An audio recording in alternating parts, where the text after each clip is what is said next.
Bonsoir. Je vais me représenter vite fait, mais donc Fabien Linares, je suis le pasteur de l'église d'Amiens et aussi l'église d'Abbeville. Mon épouse Emmanuelle est là. On a 3 filles, donc l'une est au violoncelle ce soir, les 2 autres étant occupées autrement. Et c'est un plaisir d'être là. Et moi, je vous remercie de m'avoir invité. C'était important pour moi cette première rencontre que nous avons eue ensemble. Et j'avoue que lorsque vous m'avez proposé d'être l'un des témoins de ce cycle,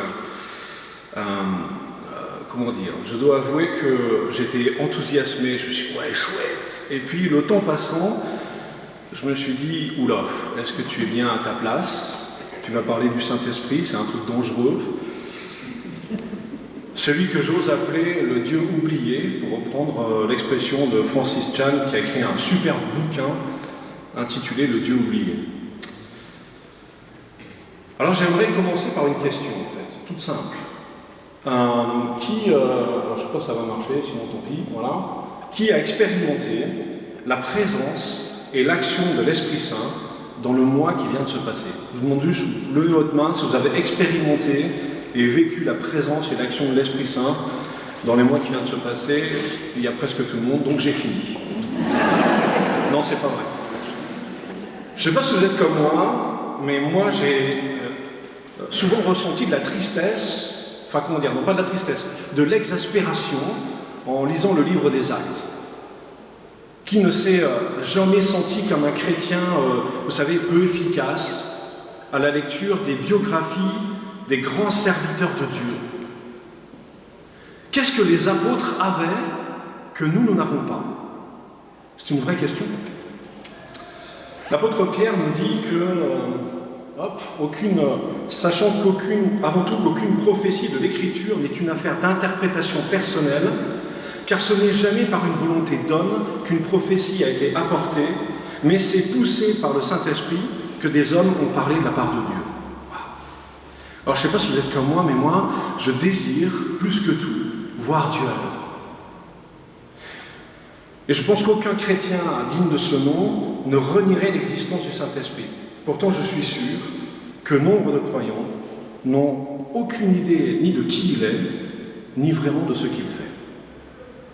Et j'aimerais, à travers mon témoignage, je vais mélanger, puisque c'était la demande, à travers mon témoignage de vie, mon témoignage d'appel, vous parler de son action et de ce qu'il a fait. Alors moi, j'ai grandi dans une famille chrétienne, dans laquelle j'ai reçu un enseignement biblique, une catéchèse, on va dire, solide, où l'on m'a appris les grandes histoires de la Bible. Je suis devenu un passionné de l'Ancien Testament. J'aime l'Ancien Testament. Alors je sais, ça ne court pas les rues des gens qui aiment l'Ancien Testament, mais moi, j'aime l'Ancien Testament. J'aime David et Goliath. Et quand j'étais gamin, je voulais être Goliath, parce que c'est le plus grand. Puis après, j'ai compris que c'était mieux d'être David. Voilà. J'aime l'histoire de Jonas et le poisson. J'aime la vie de Joseph. Vous savez, ce jeune homme préféré dans sa famille avec sa super tunique. Bon, il ne se fait pas trop aimer de ses frères, ça ne se passe pas très bien, mais à la fin, c'est classe. Numéro 2 d'Égypte, waouh. J'aime Moïse qui met sa misère à Pharaon. Bref, plein de super récits qui parlent du Dieu Père éternel, Yahvé, avec des personnages qui font voir votre vie comme fade, banal. J'ai aussi reçu un enseignement fort sur Jésus, avec sa naissance miraculeuse, son ministère miraculeux, sa mort et sa résurrection et son élévation tout aussi miraculeux d'ailleurs. Voilà. Jésus qu'on m'a présenté comme le modèle, c'est lui que je devais suivre, à lui que je devais ressembler. J'ai juste un souci.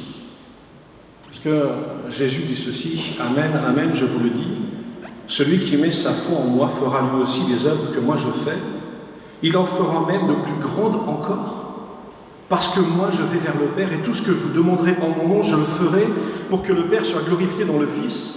Si vous me demandez quelque chose, si vous demandez quelque chose en mon nom, moi je le ferai. Quand on lit ce texte, on se souvient forcément de Jésus, vous savez, Jésus guérissant des aveugles ou des paralytiques. Et un jour je me suis dit, Fabien, tu vas sortir dans la rue, tu vas trouver un gars en fauteuil, puis tu vas lui dire, lève-toi. J'ai jamais osé. On se souvient de Jésus qui ressuscite Lazare, c'est un cran au-dessus quand même ça. Voilà. ou qui donne à manger à 5000 personnes avec 5 pains et 2 poissons. Alors je ne sais pas si vous avez déjà fait ça, moi pas. Pourtant Jésus dit qu'on fera des choses plus grandes encore que lui. Alors qu'est-ce que je n'ai pas? Qu'est-ce qui me manque? J'ai appris comment l'Église primitive a grandi par le biais de l'action forte des apôtres. Vous savez, le livre des Actes, le livre où il y a un miracle par page, voire par verset. Et ça ribambelle de guérison, de délivrance. Mais moi, dans ma vie, à ce moment-là, communiquer ma foi relevait plus du défi de l'impossible. J'avais une trouille bleue, quoi. Alors vous l'aurez compris, j'ai reçu un enseignement fort, biblique, enrichissant, mais malheureusement bancal. Bancal parce qu'il n'était pas basé sur la Trinité, mais sur une binité, le Père et le Fils. Et longtemps, j'ai cru que l'Esprit Saint était en fait une puissance, une force émanante du Père, du Fils, réservée à quelques personnes choisies, une sorte de sous-dieu, vous savez. Et ma foi, avec le temps, s'est quelque peu refroidie. Elle a tiédi. Avec ce sentiment que moi, il me manquait quelque chose de fort, de profond. Mais la véritable raison de ma tiédeur venait de ce que je n'arrivais pas à avoir, peut-être que ça va parler à plusieurs, de victoire sur le péché. Vous savez, ces trucs qui nous collent à la peau, là, et qui reviennent sans arrêt. Et on demande pardon, et ça revient, et on demande pardon, et ça revient. Ces trucs qui nous font honte, qui nous font nous sentir indignes de Dieu, et pour lesquels nous demandons pardon, et qui pourtant reviennent sans cesse. Avec ce petit refrain. Comment Dieu peut-il aimer quelqu'un comme toi? En fait, j'étais en lutte interne en permanence. Coincé entre le désir de grandir, de voir Dieu agir dans ma vie, et la déception de ne pas réussir à avoir de victoire divine. Alors j'ai trouvé un subterfuge, je me suis réfugié dans le sport, j'avais 15-16 ans, et j'ai commencé le triathlon. Je me suis dit, quand t'as fait un truc, autant aller à fond. Enfin, je suis un peu comme ça, de toute façon. Et voilà qu'à l'aube d'une compétition super importante, je m'étais entraîné depuis 2 ans, j'étais au top. Alors je faisais le malin avec mes copains à Grenoble, parce que je suis grenoblois, et je m'étais amusé à lancer un défi à mes copains, le premier arrivé au lycée, mais qui roule sur l'autre voie. Vous savez, avec les voitures en face. Et la dame a tourné. Et moi, je ne l'ai pas vu tourner. Et donc, j'ai percuté sa voiture, et je me suis retrouvé à l'hôpital. J'avoue que je ne sais pas trop ce qui s'est passé entre la percussion et l'hôpital. Mais verdict, donné à mes parents, votre fils a une jambe qui ne fonctionne plus, et qui ne fonctionnera plus. Alors pour la compétition de triathlon, sur une jambe c'est moyen, donc c'était fichu. Alors ça c'est un regard d'homme, vous savez, on a des regards d'homme dans notre vie. Parce que pour mon avenir, en fait, Dieu avait prévu bien autre chose, et les choses sérieuses allaient enfin commencer. Alors il y a des gens posés, il y a des gens réfléchis, et puis il y a d'autres qui le sont moins. Moi je fais partie du second groupe. Donc j'ai mis Dieu au défi. Je me rappellerai toute ma vie, j'étais allongé là, à l'hôpital de Grenoble, et puis, vous savez, j'ai fait un deal avec ce Dieu que je connaissais, enfin que je pensais connaître en fait, avec cette dignité Père et Fils. J'avais juste oublié le troisième en fait, c'était un oubli dangereux. Le marché était simple, la prière réduite à une demande des plus simples. Seigneur, il paraît que tu es tout puissant, il paraît que tu crées à partir de rien. Alors tu me rends ma joie, et si tu me la rends, promis, je te servirai toute ma vie. Amen. Rien ne s'est passé. Enfin, pas tout de suite. Alors pour info, juste au cas où vous ne le sauriez pas, prier comme ça, c'est être inconscient. Parce que quand on dit à Dieu, je te donne toute ma vie, il dit ok. Et c'est fini. Et il vous le rappelle. Sans le savoir, je venais de déclencher l'opération Trinité active. J'aime bien l'appeler comme ça. Et c'est bien plus tard, alors que moi j'avais gentiment oublié ma promesse, et que Dieu lui avait bien répondu à ma demande en me rendant ma jambe, que ce Dieu trinitaire va se révéler à moi. Comment concilier ce que je ressentais, vous savez, cette lutte interne ce désir de grandir, et puis cette affirmation de l'apôtre Pierre, que j'aime beaucoup, qui dit « Sa divine puissance nous a donné tout ce qui est nécessaire à la vie et à la piété, en nous faisant connaître celui qui nous a appelés par sa propre gloire et par sa force. Celle-ci nous assure les plus grandes et les plus précieuses promesses. Ainsi, grâce à elle, vous pouvez fuir la corruption qui existe dans le monde par la convoitise et devenir participant de la nature divine. » Mais ça, c'était mon rêve. Devenir participant de la nature divine, ça, c'était mon rêve. Fuir la corruption, ça, c'était mon rêve. C'était mon envie. Et il nous dit, sa divine puissance nous a donné tout ce qui est nécessaire. Et là, je me suis dit, mais qu'est-ce qui te manque? Qu'est-ce qu'on a oublié de te dire? Qu'est-ce qu'on a oublié de t'offrir? Et alors que je lisais ce texte, vous savez, j'ai compris. J'ai compris qu'il existait un énorme fossé entre ce que moi je lisais, enfin ce que je connaissais de Dieu, entre ce que je lisais sur le Saint-Esprit dans les Écritures et finalement ce que moi je croyais de lui. Pierre le présente comme celui qui est capable de donner la victoire sur le péché. Et alors j'ai compris un truc, j'ai compris que si j'étais Satan, vous allez voir, c'est retors comme truc, si j'étais Satan, et que mon objectif ultime, c'était d'empêcher que le royaume de Dieu se répande, alors le meilleur truc à faire, c'était de faire croire à tout le monde que le Saint-Esprit, c'était rien.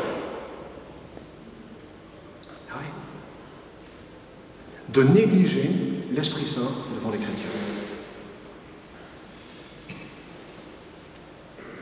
Parce que l'Esprit Saint, c'est ce que Dieu nous donne pour pouvoir vivre notre vie de chrétien ici-bas. Et si nous ne l'avons pas, nous allons nous battre avec nos forces humaines et perdre à chaque fois. Voilà pourquoi Jésus demande à ses disciples d'attendre sa puissance dans le livre des Actes avant de partir en mission. Voilà pourquoi Jésus, alors qu'il prépare ses disciples à son départ, leur annonce la venue d'un autre lui-même. C'est extraordinaire, il vaut mieux pour vous, dit-il, dans Jean 16, que je m'en aille. En effet, si je ne m'en vais pas, le défenseur ne viendra pas vers vous, mais si je m'en vais, je vous l'enverrai, et quand il sera venu, il convaincra le monde en ce qui concerne le péché, la justice et le jugement. En ce qui concerne le péché, parce qu'il ne croit pas en moi, la justice, parce que je vais auprès de mon Père et que vous ne me verrez plus, le jugement, parce que le prince de ce monde est jugé. Est-ce que les mots dans ce texte qu'emploie Jésus nous parlent d'une superpuissance? Non. Non, il parle en fait d'un être qui est capable d'action, capable d'intervention, parce que, et c'est important, le Saint-Esprit est bien plus qu'une simple puissance. Le Saint-Esprit, en fait, est une personne. En fait, il est Dieu.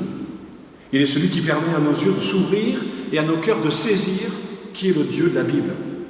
Il est celui qui nous amène alors à saisir réellement qui nous sommes devant Dieu, à prendre conscience peut-être de notre misère, de notre rébellion, de notre nécessité de Dieu, prendre conscience que nous sommes rebelles à lui, rebelles à son autorité, à ses pensées, ce que la Bible décrit comme étant en fait le péché, tout simplement.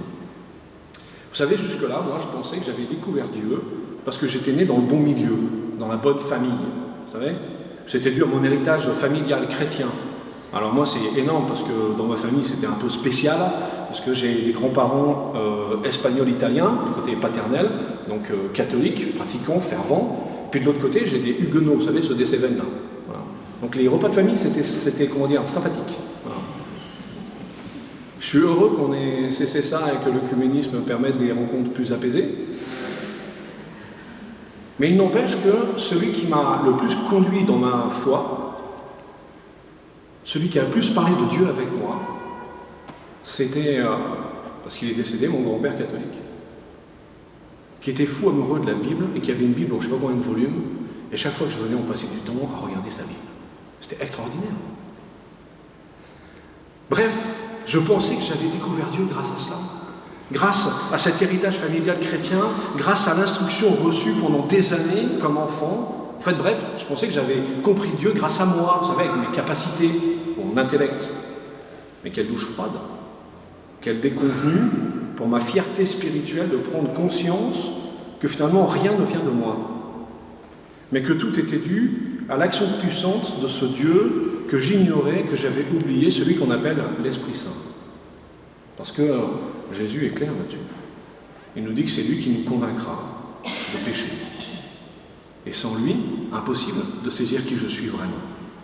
Sans lui, j'essayais d'agir avec mes propres forces et en fait, je n'obtenais que des résultats à taille humaine. C'est-à-dire, c'est pas grand-chose, quoi. Voilà. L'apôtre Paul dira à Tite, nous aussi, en effet, nous étions autrefois stupides, rebelles, égarés, esclaves de toutes sortes de passions et de plaisirs. Nous vivions dans la méchanceté et dans l'envie, nous étions odieux, nous nous détestions les uns les autres. Mais lorsque la bonté de Dieu, notre Sauveur, et son amour pour les hommes ont été révélés, il nous a sauvés. Il ne l'a pas fait à cause des actes de justice que nous aurions pu accomplir, mais conformément à sa compassion, à travers le bain de la nouvelle naissance et le renouvellement du Saint-Esprit. Ah, il arrive, il est là. Qu'il a déversé avec abondance sur nous par Jésus-Christ. Quoi ? Il a déversé le Saint-Esprit avec abondance sur nous. Ainsi, déclarés justes par sa grâce, nous sommes devenus ses héritiers, conformément à l'espérance de la vie éternelle. Il nous faut saisir alors que sans l'Esprit Saint, l'Église n'a pas de puissance.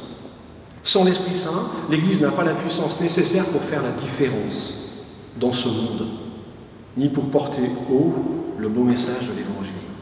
Sans l'Esprit Saint, c'est ce que dit Pierre, nos discours ne sont que des discours humains à portée limitée, qui ne pénètrent pas le cœur. Mais quand les croyants vivent par la puissance de l'Esprit, alors ils vivent une vie surnaturelle, une aventure incroyable. L'Église peut alors faire autrement et elle peut être tellement différente que le monde ne peut faire qu'une seule chose, c'est la remarquer. Alors j'aimerais revenir sur ce texte de l'Évangile de Jean, parce que le Saint-Esprit est bien plus qu'une force. Jésus décrit ici l'action de l'Esprit, il dit « Quand il sera venu, il convaincra le monde en ce qui concerne le péché, la justice et le jugement. En ce qui concerne le péché, parce qu'il ne croit pas en moi. La justice, parce que je vais auprès de mon Père et que vous ne me verrez plus. Et le jugement, parce que le prince de ce monde est jugé. » Voilà la réponse que j'attendais tant dans ma vie, dans mon désir de servir Dieu. Parce que lorsque nous parlons de mission, lorsque nous parlons de la vocation de l'Église ou des chrétiens, j'aimerais juste qu'on puisse se rappeler que cette mission n'est pas la nôtre. C'est la sienne. Nous sommes dans la Missio Dei, la mission de Dieu. Nous sommes appelés à incarner l'Évangile, à être non pas des acteurs, mais des témoins. Je vais développer. Si jamais je dis des choses qui choquent, je suis disponible après, voilà, parce qu'on ne sait jamais, je suis un protestant. On ne sait jamais. Des témoins de l'action puissante de Dieu, comme le rappelle l'apôtre Paul dans la première épître aux Corinthiens, lorsqu'il dit ceci, « Ma parole et ma prédication ne reposaient pas sur des discours persuasifs de la sagesse humaine, mais sur une démonstration d'esprit et de puissance, afin que votre foi soit fondée non sur la sagesse des hommes, mais sur la puissance de Dieu. » Qu'est-ce que cela signifie ? Concrètement, en fait, et c'est intéressant les témoignages, on ne s'était pas communiqué des trucs avant, et pour information, moi j'ai changé 3 ou 4 fois mon discours parce que je ne savais plus pas ce que je devais aborder. Mais bref, et c'est intéressant de voir qu'on se rejoint, parce que concrètement, ça signifie que l'action de Dieu est d'abord intérieure avant d'être extérieure. On se plante quand on pense que la chose que Dieu nous demande, c'est « va dehors ». Non, ça commence dedans. Ça commence en nous, ça commence par nous. L'action de Dieu est d'abord intérieure avant d'être extérieure. Autrement dit, nous sommes les témoins privilégiés, premièrement, de ce que Dieu fait en nous, avant d'être le témoin de ce que Dieu fait chez les autres. Et on appelle cela l'incarnation de l'Évangile. Vous savez, on parle beaucoup d'incarnation quand on parle de Jésus. Jésus, c'est Dieu incarné, mais ça ne s'arrête pas là, l'incarnation. Dieu nous invite à incarner l'Évangile, à vivre l'Évangile. Et quand l'Esprit Saint intervient, quand il intervient réellement, c'est Dieu qui est loué, c'est Jésus qui est élevé, pas nous. Alors que nous sortons du temps de Pâques et que nous nous approchons de la Pentecôte, il est important de nous rappeler que quand l'Esprit agit à la Pentecôte, les gens ont vu l'action de Dieu. Les premiers témoins de cette action sont qui ou sont quoi ? ce sont les disciples eux-mêmes. Probablement surpris par leur propre zèle. Je ne sais pas si vous imaginez, Pierre, c'est un pêcheur, il était là, il était avec tout le monde dans la chambre haute, il y a du bruit, il y a des langues de feu qui descendent, et franchement, il vous fait un discours d'une rectitude théologique. Waouh! Un résumé de l'Évangile en quelques versets. Waouh! Je pense qu'il a dû être surpris. Vous savez, du genre, ah, j'ai dit ça. Voilà. Mais ce texte de la Pentecôte, s'il nous montre que les disciples ont commencé à changer eux-mêmes avant d'emmener le changement, nous montre aussi que parmi les personnes qui étaient là, si certains ont complètement saisi l'action divine, l'action de Dieu, d'autres sont restés complètement hermétiques à cette action. Certains ont dit, oh, ils sont sous, ils vont pas bien, etc., etc. Aurions-nous, nous, une telle confiance en nos propres forces pour penser que nous pouvons faire mieux que Dieu lui-même? Parce qu'à la Pentecôte, il faut qu'on soit sérieux, c'est l'Esprit Saint qui agit, d'accord? Et l'Esprit Saint, manifestement, n'arrive pas à convaincre tout le monde. Et nous aurions l'outrecuidance de penser que nous, quand nous témoignons de l'Évangile, nous allons arriver à convaincre tout le monde. Nous pensons meilleurs que l'Esprit Saint. C'est dangereux. Les échecs font partie de l'annonce. Pourquoi? Parce que nous ne sommes pas là pour obliger à la conversion de l'autre. Parce que cette action de conviction ne nous appartient pas. Parce que l'autre est participatif à cette action. La suite du livre des Actes ne nous présente pas non plus un Pierre et un Jean aveuglés par un sentiment de puissance qui disent « Ah, vous avez vu les gars, comment on était forts ?» Vous ne lisez pas ça dans le livre des Actes. Vous savez, quand j'étais plus jeune, une grande partie de moi était avide. Moi, je lisais ces histoires, David et Goliath, tout ça, etc. Et j'étais avide de la puissance de Dieu. Je me suis dit, Seigneur, j'aimerais bien un jour prier, tu vois, prier, et paf, la tempête, elle s'arrête. Ce serait classe. Ou la neige, quand on est à Grenoble, c'est sympa, ça aiderait les voisins. Mais pourquoi je voulais ça? Pour attirer l'attention sur moi. Pour qu'on puisse voir Fabien. Aujourd'hui, j'ai soif de cette puissance de Dieu. Non pas parce que je voudrais qu'on mette Fabien en haut de l'affiche, mais parce que je veux que l'attention soit sur mon Sauveur, sur mon Dieu. Jésus dira ceci, que votre lumière brille ainsi devant les hommes, afin qu'ils voient vos œuvres bonnes et glorifient votre Père qui est dans les cieux. Ok Seigneur, moi ce que je veux, c'est ta puissance pour pouvoir faire des choses, mais ce que je veux, surtout, c'est que des gens te voient à travers moi. Et on est bien dans quelque chose d'intérieur. C'est dedans. Alors oui, Dieu accomplit des miracles. Moi, je le crois. Vous le croyez? Vous croyez que Dieu accomplit des miracles? Cool. Vous savez, il le fait quand il juge que c'est bon. Parce que les miracles, en fait, je vais vous surprendre pour un évangélique. Les miracles ne sont jamais une fin en soi. Ils sont toujours là pour orienter notre regard sur autre chose de bien plus grand. Quand Jésus marche et qu'il croise Bartimée, vous savez, cet aveugle, et qu'il s'approche et qu'il lui rend la vue, il vient de donner un enseignement incroyable en disant « Je suis la lumière du monde ». Alors qu'il vient de dire « Je suis le pain de vie », il va nourrir 5000 personnes. Il est devant la tombe de Lazare et dit « Lazare sort ». Tout le monde se dit « Qu'est-ce qui se passe ?» Lazare sort comme ça sur cette bandelette. J'aurais rêvé être là, moi. Le texte nous dit qu'il était encore tout emmailloté quand il est sorti. Je ne sais pas comment il a fait. Enfin, en tout cas, il est sorti, toujours est-il. Mais c'était pour dire quoi? Je suis la résurrection. Aucun miracle n'est donné juste pour le fun, juste pour que ça fasse joli.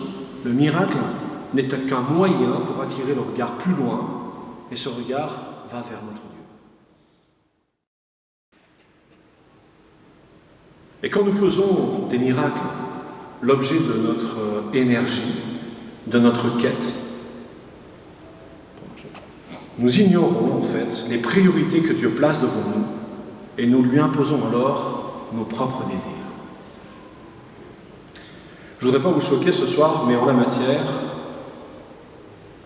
je dis si à Alpha, j'ai fait un truc avec Alpha, il y a un sac à pardon, vous mettez des trucs dedans pour quand voilà, et venez me voir, je m'excuserai de vous avoir choqué, en tout cas on discutera, je ne voudrais surtout pas.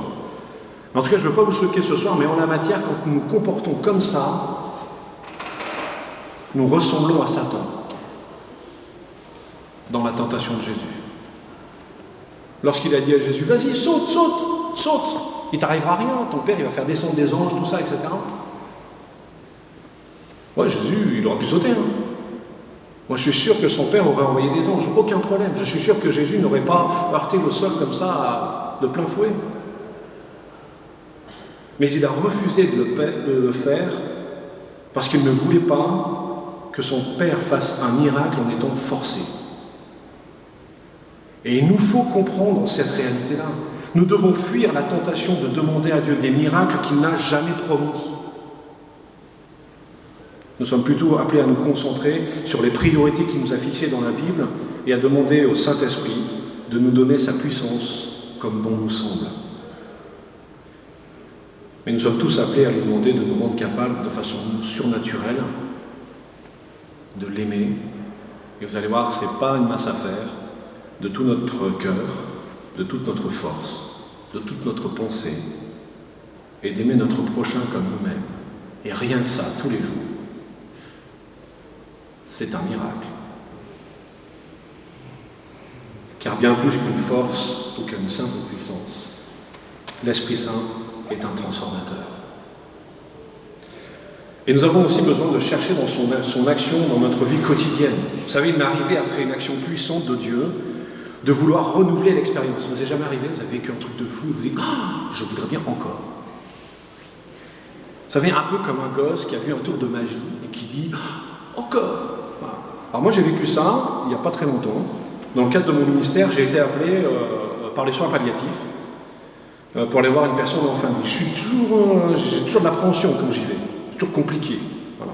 Donc j'y suis allé, et je suis rentré dans cette chambre en discutant avec cette dame, et puis quand je rentre comme ça, la première chose que je fais, c'est que je dis, Seigneur, parle-moi, dis-moi ce qu'il faut que je dise.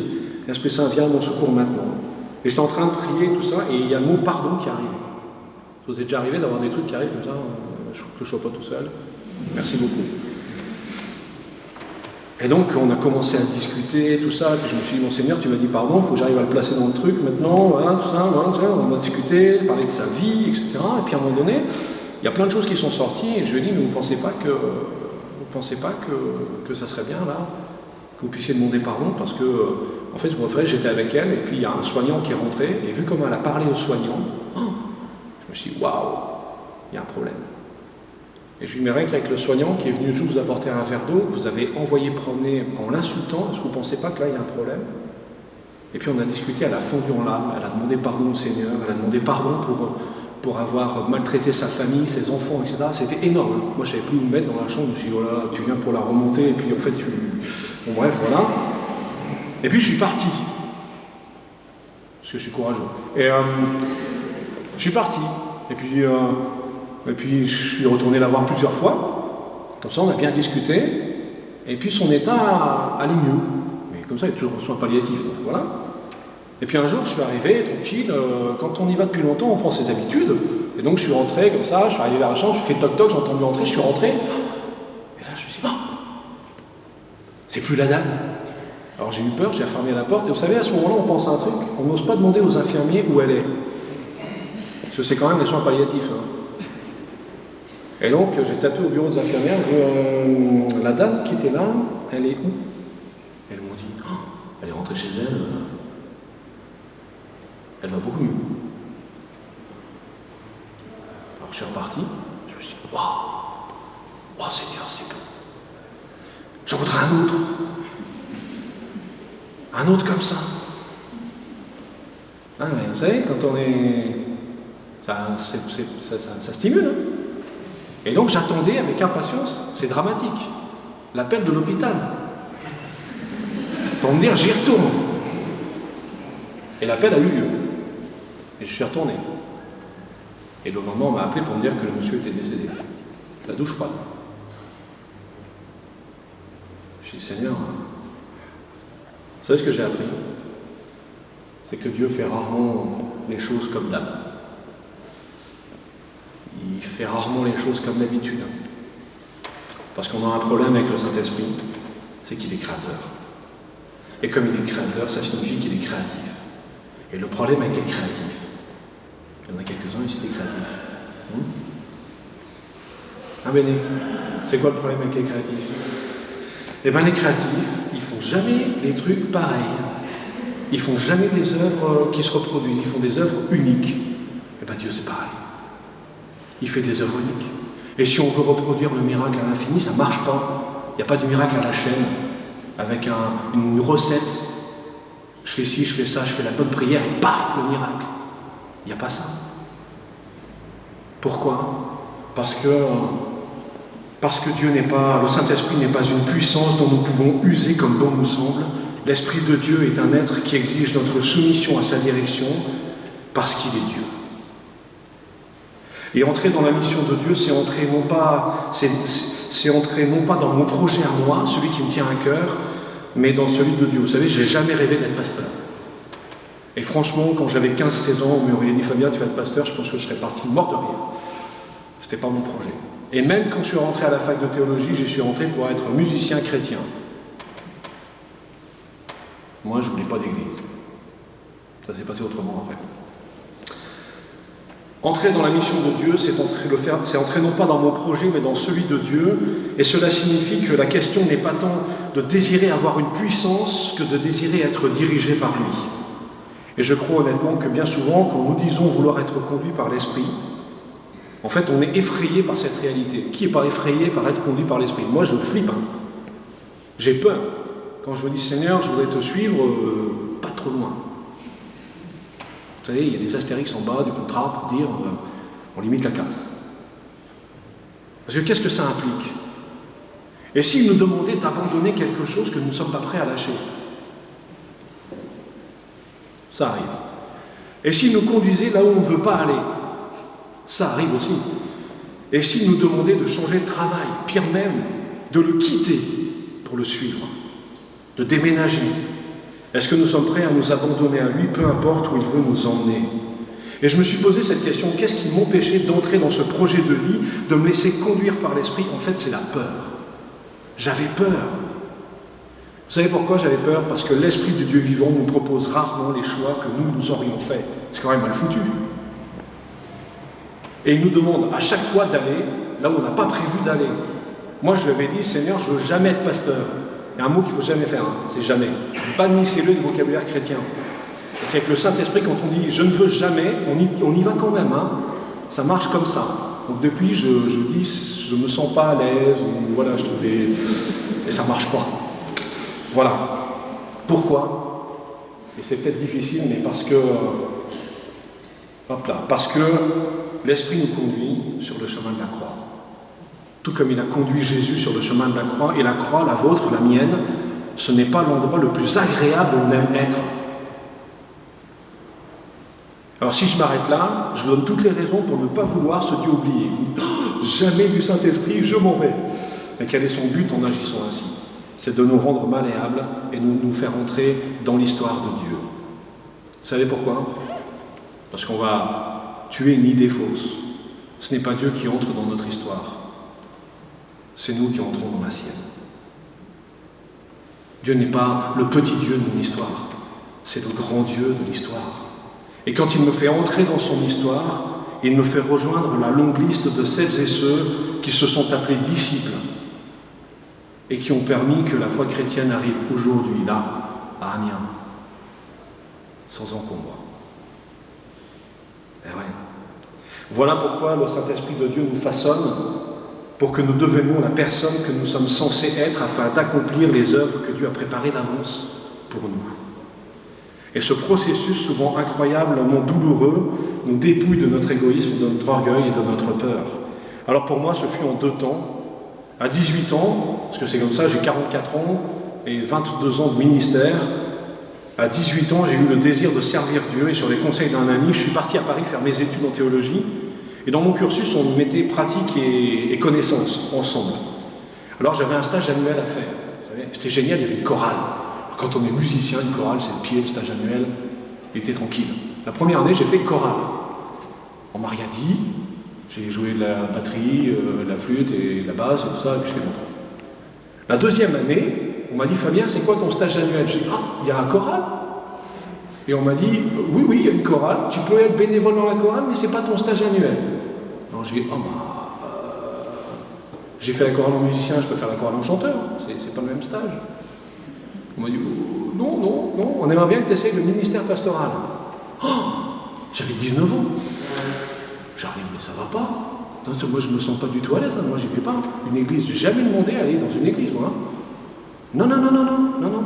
Et mon prof de théologie, qui avait 86 ans, pour donner un peu la qui était mon mentor pendant un certain temps, Jules Marcel Nicole, un bonhomme exceptionnel, m'a dit, écoute Fabien, ça serait bien que tu essayes le ministère pastoral. Et donc, à 19 ans, je me suis retrouvé dans une église en banlieue parisienne, rue Malmaison, avec un pasteur dynamique, plein de fougue et américain. Alors, américain, ça a son importance parce que les Américains, chez les évangéliques, les Américains, qu'est-ce qu'ils se font?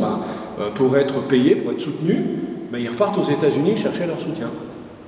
Et puis quelques mois après mon arrivée, il m'a dit, Fabien, je pars 6 mois aux États-Unis. Je dis, non, non, non, non, non, c'est pas prévu comme ça. Alors j'avais un collègue avec moi qui allait reprendre l'église après derrière. Il y avait 200 personnes. Ça pique, hein, 19 ans. Et je me suis retrouvé pasteur adjoint dans cette église. Et vous savez quoi? J'ai trop aimé. C'était tellement formateur. Et c'est là qu'on appelle, pour servir comme pasteur, c'est trouver confirmé. Alors j'ai fini mes études de théologie. Et vous savez, quelqu'un m'a dit, après le paradis vient l'enfer. Alors moi j'avais besoin de guérir, je vous livre ma vie, hein, mais j'avais besoin de guérir une blessure profonde liée à une fausse perception. J'avais en effet développé avec mon père une relation particulière. J'avais le sentiment qu'il ne m'aimait pas, en tout cas pas autant que ma sœur, en tout cas pas autant que moi j'aurais voulu qu'il m'aime. Et ce mensonge, parce que c'était un mensonge, est devenu dans ma vie une vérité, était né suite à cette vérité profonde dans mon cœur une source de colère violente, une colère incompatible avec le ministère, comme me l'avait bien fait remarquer mon mentor de l'époque, Jules Marcel Nicole. Il m'avait dit, Fabien, on va prier ensemble. Et lui, c'était énorme, et on m'a parlé toute ma vie, ça, il m'avait pris comme ça, et puis il m'avait dit, on va prier ensemble, on va demander à l'Esprit Saint de te guérir et de te redonner la vie. On peut demander un peu moins, si tu veux, Jules Marcel, non? Voilà. Mais conscient de cette nécessité de changer, j'ai demandé à Dieu de me redonner la vie et purifier mon être. Et vous savez quoi? Rien s'est passé, en tout cas pas sur le moment. Voilà. Alors je suis parti à Brest comme aumônier militaire pour satisfaire à mes obligations militaires, et c'est là que l'enfer est arrivé. Alors aumônier militaire, c'est un super plan, c'est comme musicien dans la chorale, c'est pareil. C'est-à-dire pas de manœuvre, pas de bureau, on prend le grade de la personne qui est en face de vous. Ça c'est génial, j'ai jamais salué de ma vie. D'accord? Vous donnez une idée, je marchais un jour dans la base de Brest, comme ça, tranquillement, et puis je passe à côté d'un gars, il y avait beaucoup de barrettes sur les épaulettes, là, et puis je fais bonjour, et puis je passe, et il y a une main qui m'attrape comme ça derrière, qui me tire en arrière, et une garde à vous.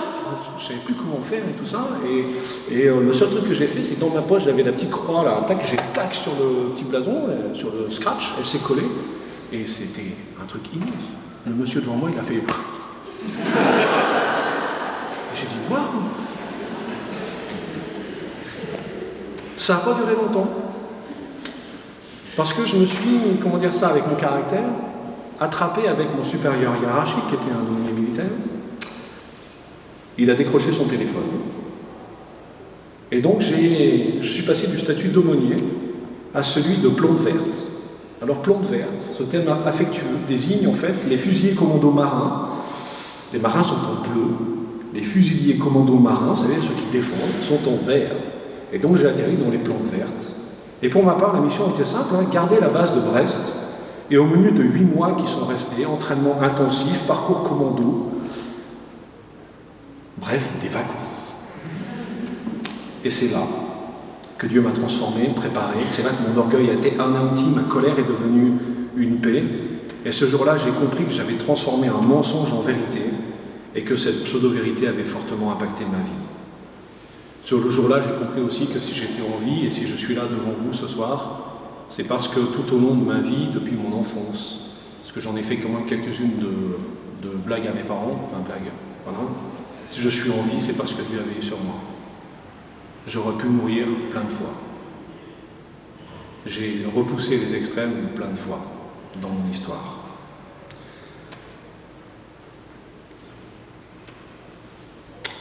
Mais ce jour-là, j'ai aussi fait l'expérience de l'action guérissante de Dieu et j'ai su que Dieu ne change pas le passé, mais qu'il peut nous délivrer de l'emprise du passé sur notre présent. Vous savez, le souffle de vie, le ruach de l'hébreu dans l'Ancien Testament, ce souffle dont la Genèse nous dit qu'il fait de Adam un être vivant, un être connecté au Père. Et il y a un texte incroyable qui m'a marqué pendant mon ministère et qui aujourd'hui est à la base de tout mon ministère. C'est un texte dans le livre d'Ézéchiel. La main de l'Éternel reposait sur moi et l'Éternel m'a transporté par son esprit pour me déposer au milieu de la vallée. Celle-ci était remplie d'ossements. Il m'a fait passer près d'eux tout autour. J'ai constaté qu'ils étaient très nombreux sur le sol de la vallée et qu'ils étaient complètement secs. Il m'a dit, fils d'homme, ces os pourront-ils revivre? Et j'ai répondu, Seigneur éternel, c'est toi qui le sais. Puis il m'a dit, prophétise sur ces eaux, tu leur annonceras, ossements desséchés, écoutez la parole de l'Éternel. Voici ce que dit le Seigneur l'Éternel à ces eaux. Je vais faire entrer un esprit en vous et vous vivrez. Je vous donnerai des nerfs, je ferai pousser sur vous de la chair, je vous recouvrirai de peau, je mettrai un esprit en vous et vous vivrez, et vous reconnaîtrez alors que je suis l'Éternel. Je ne sais pas si Dieu vous a déjà parlé comme ça, moi jamais. En tout cas, Ézéchiel, il dit, j'ai prophétisé conformément à l'ordre que j'avais reçu. Alors que je prophétisais, il y a eu un grand bruit. Et franchement, il est courageux. Moi, j'aurais fui. Bon, bref.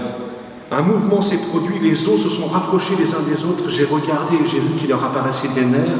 La chair a commencé à pousser, la peau les a recouverts en dernier. Mais il n'y avait pas d'esprit en eux. Et il m'a dit, prophétise. À l'intention de l'esprit, prophétise, fils d'homme. Tu annonceras à l'esprit, voici ce que dit le Seigneur l'Éternel. Esprit, viens des quatre vents, souffle sur ces morts et qu'ils revivent. Et les eaux vont revivre. Truc de fou. Pourquoi? Parce que bien plus qu'un souffle, il est le Créateur.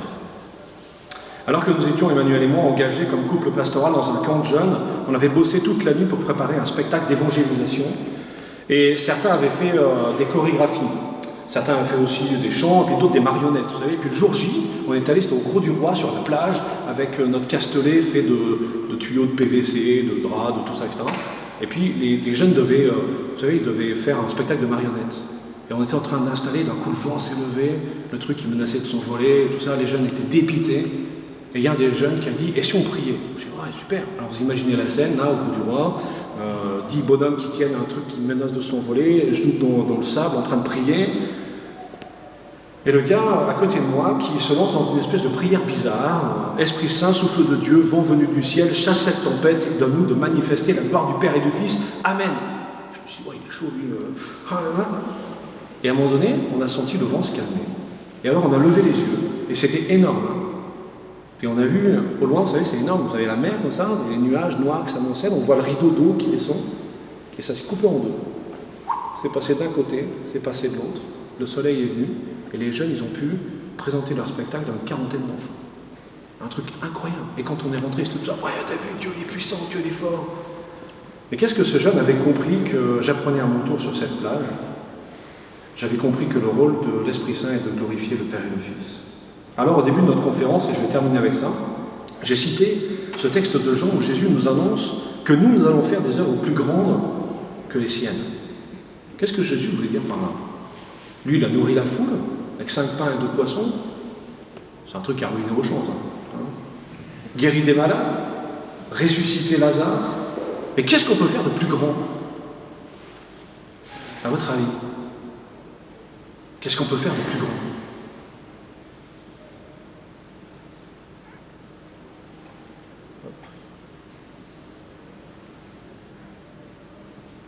Quant à vous, Vous étiez morts à cause de vos fautes et de vos péchés, que vous pratiquiez autrefois, conformément à la façon de vivre de ce monde, conformément au prince de la puissance de l'air, de l'esprit, qui est actuellement à l'œuvre parmi les hommes rebelles. Mais Dieu est riche en compassion, et à cause du grand amour dont il nous a aimés, nous qui étions morts en raison de nos fautes, il nous a rendus à la vie avec Christ. J'ai une bonne nouvelle.